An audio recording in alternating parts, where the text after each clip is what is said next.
वापस लौटते हैं। इसी बीच इंद्र देवता महर्षि गौतम का वेश धारण करते हैं, उनका स्वरूप धारण करते हैं, उनका वेश धारण करके बेचारी अहल्या पहचान नहीं पाती। वाल्मीकि रामायण अहल्या को निर्दोष कहती है, उसकी भूल नहीं थी।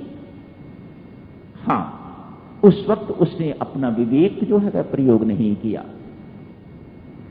मेरे पति कभी जिंदगी में इस प्रकार से कामातुर नहीं हुए, और वह भी इस वक्त जिस वक्त उनके स्नान का समय हो। मानो उस वक्त ऐसी कोई माया का जाल कुछ बिछा हुआ था, वह ये बात भी सोच ना सकी, और संभवतः उसी के लिए उसे सजा भी भुगतनी पड़ी।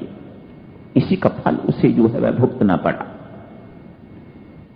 पाप करके बाहर निकला है। जैसे ही इंद्र महर्षि गौतम को समझने में तनिक समय नहीं लगा, दोनों की गलती और उन्हें दंडित किया है, दोनों को श्राप दे दिया। अहल्या को भी श्राप दे दिया, उसको जड़ बुद्धि बना दिया, जड़ बना दिया उसे। तू काष्ठ हो जा, पत्थर बन जा, धूली में रह, तुझे कुछ दिखाई ना दे, धूल में रमती रह अनेक वर्षों तक, हजारों वर्षों तक, जब तक प्रभु राम का आगमन नहीं हो जाता। इंद्र को भी शाप दे दिया है। 1000 उसके शरीर में छिद्र कर दिए। क्या छिद्र हैं, छोड़ें इस बात को, क्या छिद्र हैं वे, कालांतर में क्या होता है उसको भी दिया। जब प्रभु राम के तू दर्शन करेगा, अमुक स्थान पर जाके, मिथिला में जाके, जब वह दूल्हा बन के निकलेंगे, उस वक्त तेरे छिद्र जो हैं ये आंखें बन जाएंगी। भगवान के दर्शन करके तू शाप से मुक्त हो जाएगा। आखिर महात्मा महात्मा ही ठहरे, करुणा होती ही है। ये शाप तब इससे मुक्त हो जाओगे। अहल्या विषयासक्त, कामासक्त होने के कारण उसकी बुद्धि जड़ हो गई। जड़ बुद्धि का जब तक उद्धार नहीं होता, जब तक ये चेतन नहीं हो जाती, तब तक हमारी साधना जो है वह आगे नहीं बढ़ पाती। आज प्रसंग पढ़ा आपने, स्वामी जी महाराज ने लिखा है, जैसे ही अहल्या का उद्धार हुआ, कैसे हुआ उद्धार, स्वामी जी महाराज वाल्मीकि रामायण के अंतर्गत बताते हैं। प्रभु राम ने अहल्या के पांव छुए। रामचरितमानस ऐसा नहीं कहती। रामचरितमानस कहती है, महर्षि विश्वामित्र ने जैसे ताड़का को मारने की आज्ञा दी, ऐसे ही अहल्या के उद्धार के लिए भी कहा। कैसे? राम अपनी चरण धूलि से इस पत्थर बनी हुई अहल्या को ताड़ दो। कर्म निधान है महर्षि विश्वामित्र। अहल्या की कहानी सुनाई पहले, ये नहीं कहा अरे त्यक्ता है ये, ऐसा कुकर्म किया हुआ है इसने, छोड़ो इसे, क्या पूछना चाहते हो इसके लिए, ये कौन है कौन नहीं है, दफा करो इसे, चलो आगे चलते हैं मिथिला। ना, बड़े अच्छे ढंग से अहल्या की कथा सुनाई है। प्रभु का हृदय जो है वह द्रवित हो गया। न चाहते हुए भी अपने चरणों से उसे छू दिया है। प्रश्न उठता है, ये करामात चरणों की है या धूलि की या दोनों की? रोचक प्रसंग है। पत्थर बनी हुई बिल्कुल नारी की शेप है उसकी, पत्थर बनी हुई अहल्या, भगवान उसे अपने चरणों से छूते हैं। हुक्म है गुरु का, आप इसे अपनी चरण धूलि प्रदान करके राम इसका उद्धार कर दो, इसे चेतन बना दो। नंगे पांव तो वे चल ही रहे। आगे जाके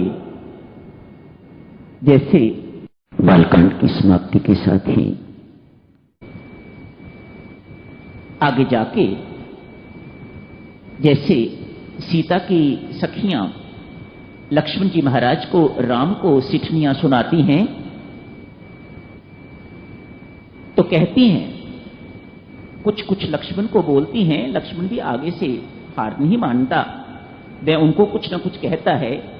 ये बातचीत चलती रहती है, बीच की बात है। लक्ष्मण कहते हैं, ठीक बात है, तुम जो कहती हो मैं मानता जाता हूं, लेकिन एक बताओ, आप कहती हो मेरे राम में कुछ नहीं है, मेरे राम में कुछ नहीं है, वो तो ऐसा ही है, काला कलूटा है, वह हमारी सीता की मेहरबानी है, ये है वो है, मैं सब मानता हूं। अहल्या का उद्धार किसने किया बताओ? सीता की सखियों से लक्ष्मण जी महाराज पूछ रहे, किया ना उद्धार, बताओ किसने किया? अरे लल्ला, क्या तू सोचता है ये राम के चरणों की करामात है? चरण तो अयोध्या से चले हुए हैं। क्या इससे पहले उन्हें रास्ते में कोई पत्थर नहीं मिला? क्या किसी का उद्धार किया, कोई नारी बनी?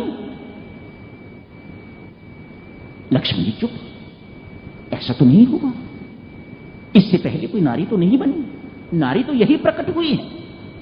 अरे लक्ष्मण जी महाराज, ये करामात तेरे राम के चरणों का नहीं है, ये करामात मिथिला की धूली का है। वह सखियां हार नहीं मानती, ये मिथिला की धूली इस प्रकार की है, इसके कारण वह पत्थर बनी हुई अहल्या नारी रूप धारण कर गई है। क्या ये सत्य है? भगवान राम से ही किसी ने पूछ लिया, महाराज आप ही बताइए, ये आपके चरणों की करामात है या मिथिला की धूली की करामात है? धूली तो उससे पहले भी थी महाराज, उससे पहले तो किसी को नारी नहीं बनाया। यहां आके यदि ये नारी बन गई है तो किसका करामात है? भगवान राम बड़ा सुंदर उत्तर देते हैं, भाई ये ना मेरे चरणों की करामात है, न ही ये धूली की करामात है, ये दोनों को मिलाने वाले की करामात है, जिसे विश्वामित्र कहा जाता है। ये मेरे गुरु महाराज की करामात है। यदि उन्होंने चरण और धूली दोनों को इकट्ठा ना मिलाया हुआ होता तो ये करामात कभी ना हो पाते। तुलसीदास से यदि पूछा जाए, महाराज आप नाम के उपासक हो, ये प्रभु राम के चरण क्या हैं? वे तो इतनी सी बात जानते हैं, अरे राम शब्द में 2 अक्षर हैं, र और म, ये भगवान के चरण है। छोड़ो और बातों को, भगवान निर्गुण निराकार हैं, सगुण साकार हैं, छोड़ो इन बातों को, अरे राम राम जपो। ये राम 2 अक्षर का जो शब्द है, यही मेरे राम के चरण है। और यदि राम राम प्रेम पूर्वक जपा जाता है तो यही चरण धूली है। बस इन दोनों को मिलाने वाला यदि कोई सतगुरु मिल जाता है, महर्षि विश्वामित्र जैसा, तो प्रभु की प्राप्ति हो जाती है, विषय शक्ति खत्म हो जाती है, ये जड़ता समाप्त हो जाती है, चेतनता आ जाती है, और उसके बाद तो परम शांति मिलके ही रहती है। ताड़का को मारा है, अहल्या को तारा है। किसी ने प्रश्न कर दिया प्रभु राम से, महाराज कैसा अन्याय है आपका?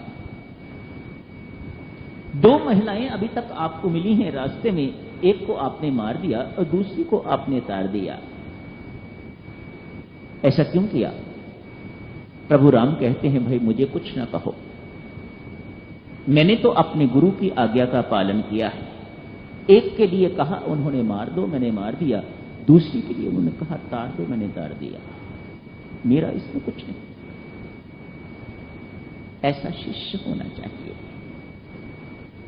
अपना कर्तृत्व बिल्कुल नहीं मान रहे, मैंने कुछ किया है बिल्कुल नहीं मान रहे, मैं तो गुरु महाराज के अनुशासन में हूं। महाराज इनसे पूछिएगा इन्होंने ऐसा क्यों किया। उनसे पूछा गया, ये आपने ऐसा क्यों करवाया? महर्षि विश्वामित्र कहते हैं, भाई मेरी बात सुनो,